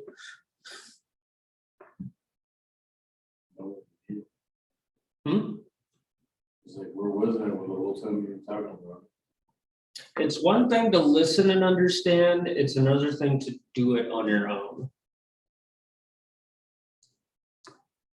I once talked myself out of a private tutoring gig by showing the person who, you know, was reading through the book and it was making perfect sense. Write out the examples, write them out as we're going. Like, if you guys get confused on this stuff, you know, there's a couple of days in between all the classes. Sit down for a minute. Don't just read the examples, write them out. Don't go to the next step until you understand what you just did. You do that, it clicks a lot better. It really does.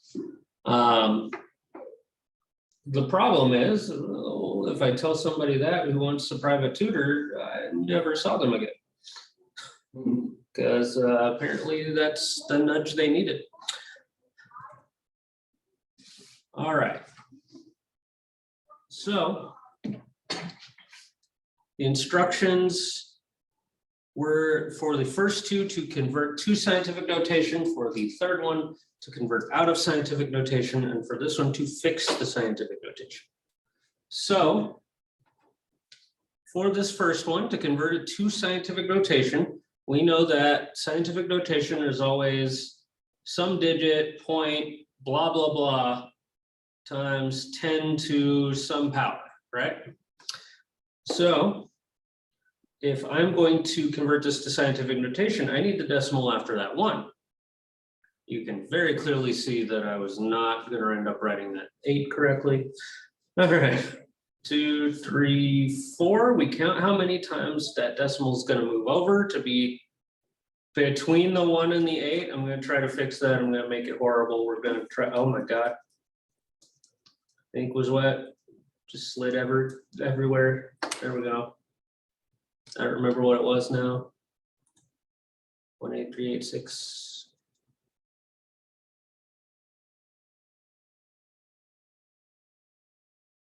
There we go. That looks less crappy. All right. So I moved this over 1, 2, 3, 4 times. So I'd have 1.83865. So the same digits, but now we've moved this decimal over 4 times. This was a larger number, right? This was 18,000. So the power here is going to be positive on that 10.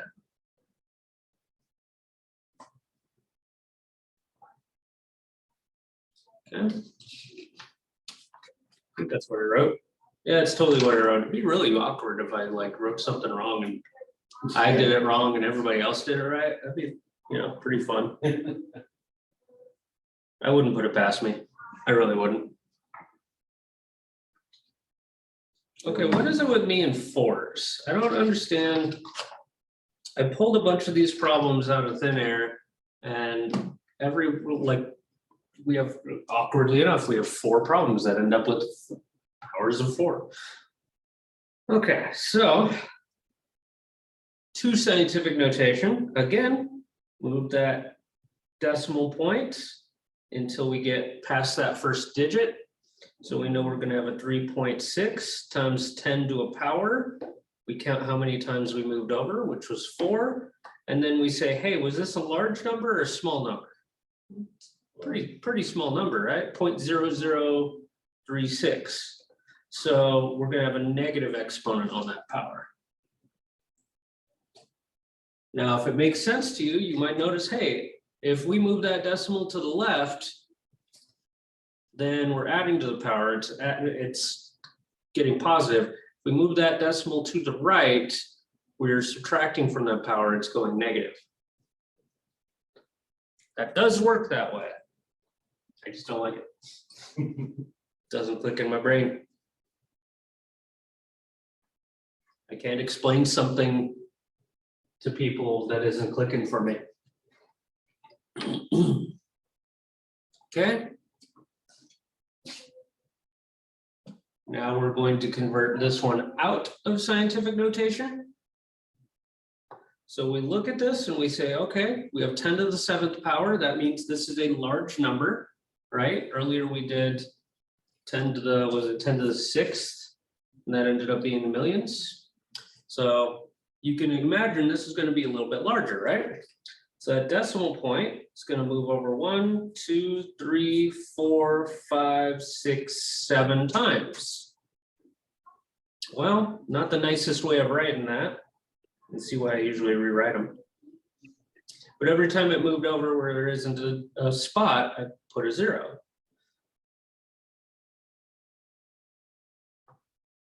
So we end up with 3 zeros. And you can see that there would be 7 places before that 6, right? So that will work out. That's all we've done.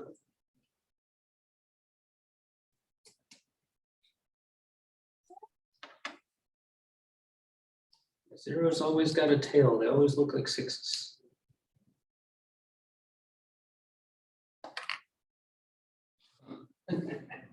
So in this case, we don't use the decimal. No, because it would be over here. And, you know, if I asked you to write down the number 2, you would probably do a 2, not a 2.0, right? Okay. So we don't need anything past that point, so we don't draw the decimal. Okay. Now this last one here, we have 0.0034 times 10 to the 6th. We gotta fix that notation. That decimal can't be there. We want it over here, right? And again, there's a couple of ways to do this. You could convert it out of scientific notation and then back into it. That would work. That kind of meshes with my brain more. Or we could follow the kind of rules that we found earlier when we were fixing the other ones. I can turn a page. Where if we move it to the left, it adds to the power. But if we move it to the right, it subtracts from the power, right? So if I have to move this decimal point 1, 2, 3 places to the right, well, I'm gonna have to subtract from that power 3 places. So I end up with 3.4 times 10 to the 3rd. Now, if that doesn't click for you, that's fine. What you can do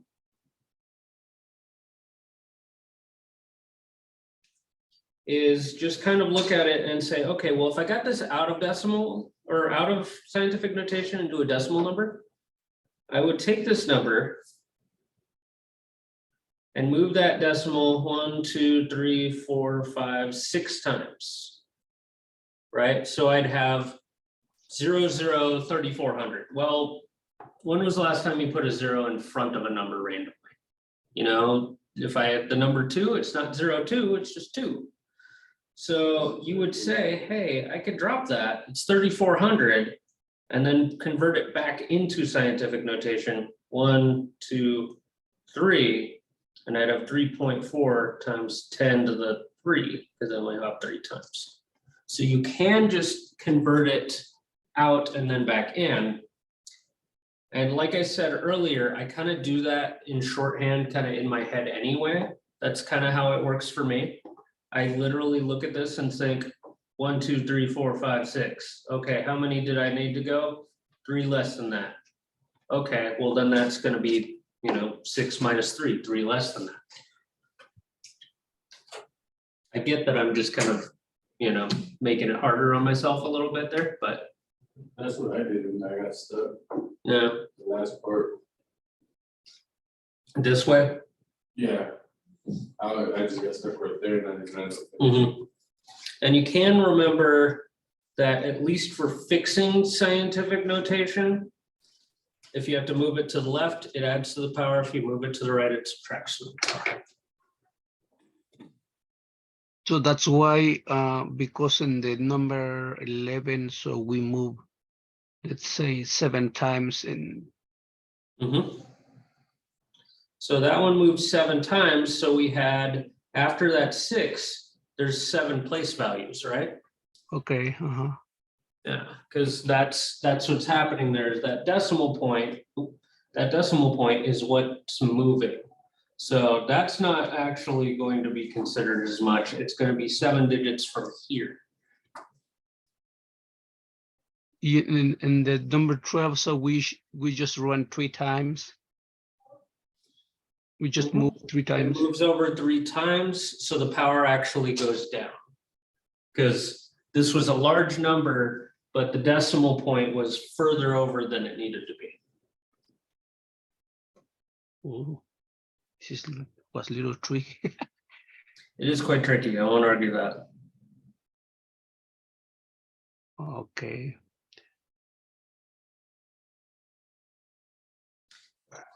So, are we having fun? Do we hate scientific notation? Yeah, Okay.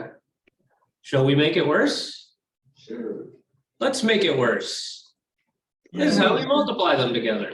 Oh, fuck. It's actually not bad.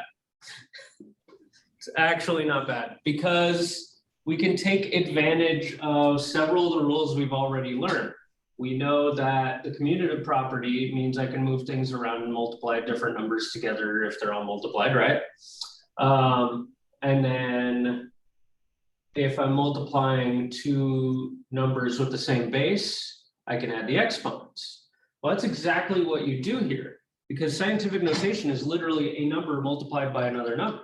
So if I'm multiplying that times another scientific notation, all it is four things multiplied together. I can rearrange it however the hell I want to. So I actually have it written that way in a separate set of parentheses, but I don't really like write it that way. I usually just say, okay, well, how am I going to do this? Well,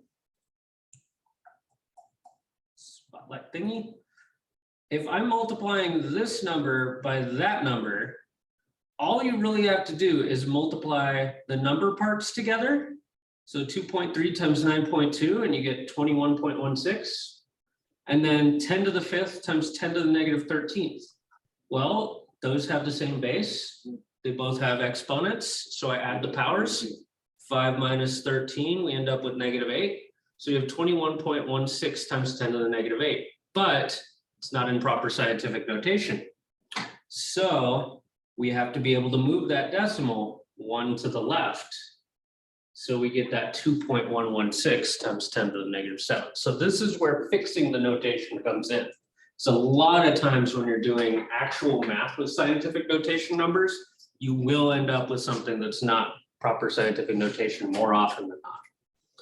So that's all you really end up doing. You multiply two numbers together, you add two powers together, and then you just call it good. Clean it up and call it good. So not as bad as you think, right? Now let's do something that is scarier looking. What if we divided them? So it wouldn't be the same concept? It's the same concept, because dividing numbers follow the same rules as multiplying numbers, right? We can, if we're dividing two numbers, we can just divide the 2.3 and the 9.2.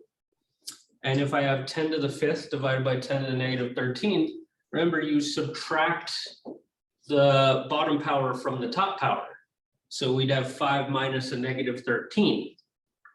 So you end up with 0.25 times 10 to the 18th, and then you just fix it. So that's pretty much all there is with multiplying and dividing scientific notation. It looks complicated, but it's actually not that bad.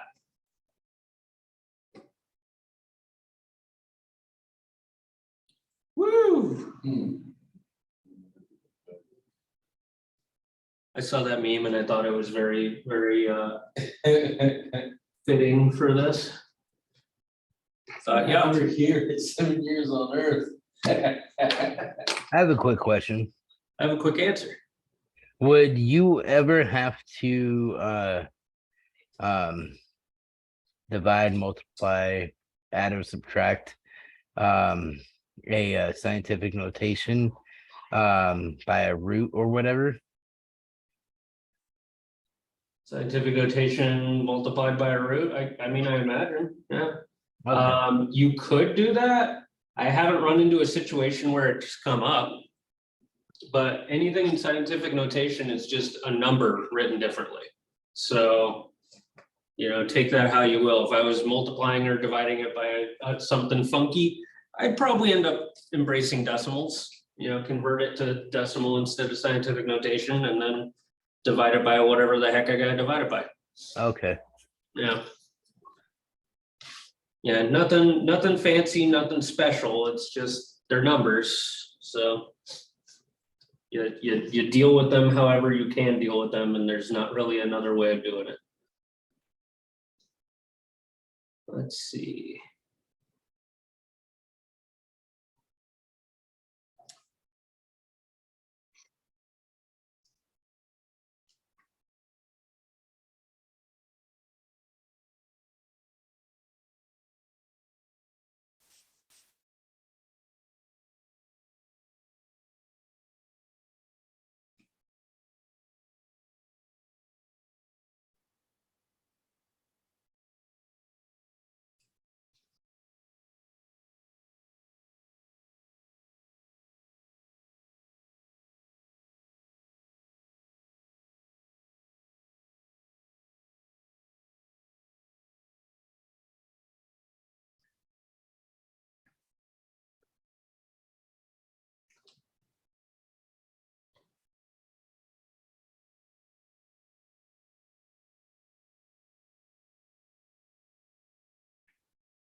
Okay. Number 1. Oh, the terror. Oh my God. Well, these aren't bad, because all you're gonna do, multiply these together. So 5.34 times 2.54. 13.5636, good enough. Now, we always have times 10 to a power. We're gonna add these powers together because 10 to the 4th times 10 to the -5th. When you put those together, they're just gonna add. So 4 minus 5, we get a -1.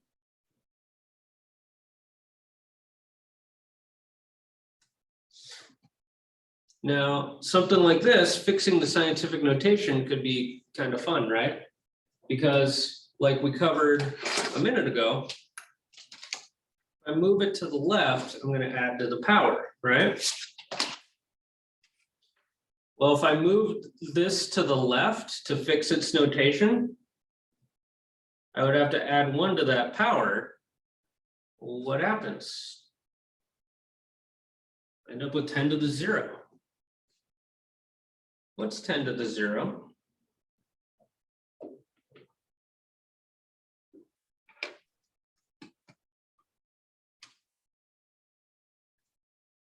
Ten to the 0. 1. 500 to the 0. 1. Whatever the heck I'm just typing there, to the 0. 1. Anything to the 0 power. 1. So right here is this number times 1. There is no scientific notation left. There is no way to have that in scientific notation. It is already 1 point a number.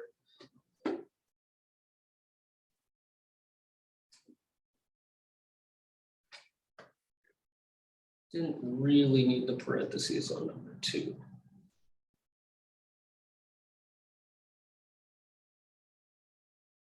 Mainly just had the parentheses on the PowerPoint because those were typed out on a single line.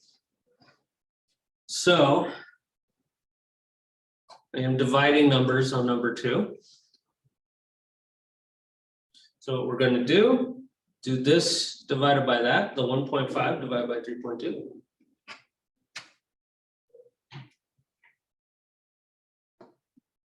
Get a big ugly number. Well, tiny ugly number. 0.46875. All right. It's times 10 to the power of, I don't know. Got 40 over a -59. So you do the top power minus the bottom power. I know I normally don't like to look at it this way, but it works a lot better in this case. So we end up with 0.46875 times 10 to the power of, if I'm subtracting a negative, I add 99. But then I gotta fix my digits, right? So this decimal point needs to move to the right. And if it moves to the right, we're going to subtract 1 from that power.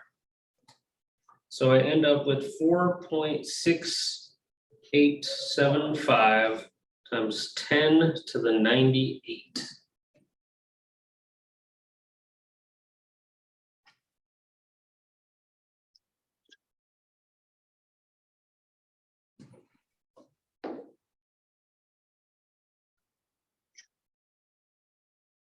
Nice and ugly? Nice and ugly. So you can kind of see the trickiest part of these is really just fixing the scientific notation, because whatever calculator, worst case scenario, whatever calculator, but fixing that is the mess that you have to deal with. So being able to recognize, which direction you're going kind of helps, and having a 99 power kind of scrambles my brain too. I'd have to go out this way and then come back 98 times. Okay, I mean, I could see it, but it's funky. All right, it's number 3. Again, same idea. We're gonna multiply the numbers together, 4.5 times 5.2. I get 23.4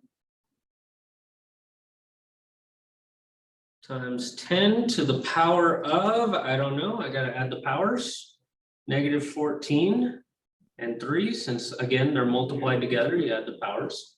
3 minus 14, negative 11.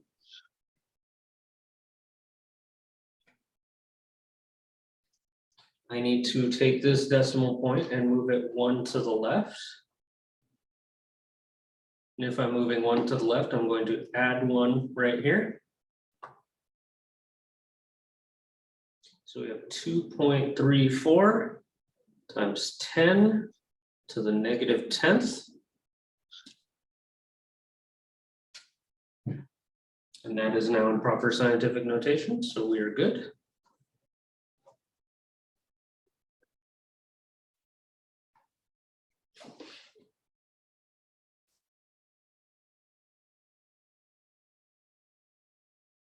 Number 4.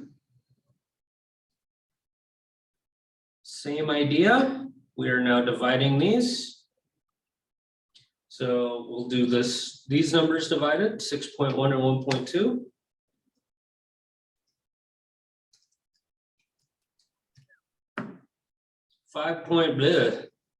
I'm just gonna call it good at one of those threes. 5.083. Hey, look, I have a number point whatever. I'm already in proper scientific notation. I don't have to fix this one. So it's going to be times 10 to the power of, remember you have to subtract these powers. I do recommend making it 2 steps.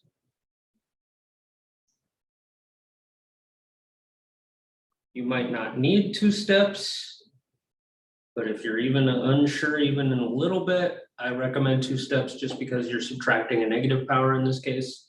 So we end up with 5 plus 3, we get 10 to the 8th. Okay.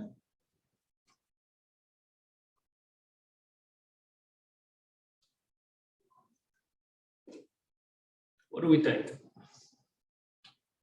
Not as terrible looking as you thought, right? I know. Yeah, so like doing them is no problem because it's just divide and subtract, multiply and add. It's the fixing the notation that's the tricky part, right? So that's really one of the most useful things you could get down. It looks like it's not too useful, but comes in handy. Okay. Any questions on these?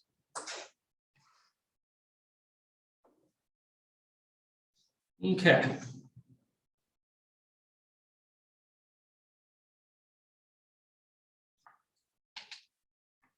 The likelihood of anyone taking those last 2 problems seriously in the last 9 minutes of class is pretty much 0, right? Everybody checked out? Everybody like staring at the clock, like ready to go, call it good? Why is this guy still talking? I gotta set it up so I don't have problems at the very end, but there we go. I'm gonna call it good. I don't think we're gonna need to work those out. We can work them out next time if we want to, right? We're gonna have some fun examples on the next class.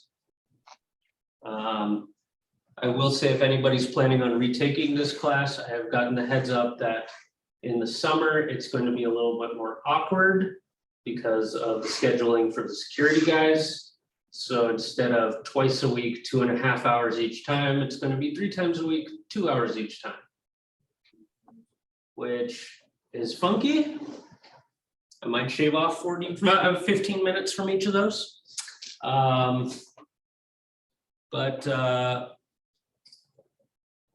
Yeah, that's going to happen. So the nice thing with that is that's actually going to add class time to it. So people's hours will go. But yeah, otherwise, I got nothing else to throw at you. If you have any questions or comments or whatever, shoot me emails over the next couple of days. Otherwise, I will see you on Thursday, where I will be running immediately from this store, from this place to the store to pick up my games. So you can probably pretty much expect that you're getting out early on Thursday. So we will have class on Thursday? We will definitely have class on Thursday. Right. I will be here. I will be distracted, but I will be here. You wanna take that then? Up to you. I'm just gonna grab, one of these Pepsis. Have a good night, everybody. You have a good one, man. Bye. You can take that on your bike, right? No, I keep trying to hit end. There we go.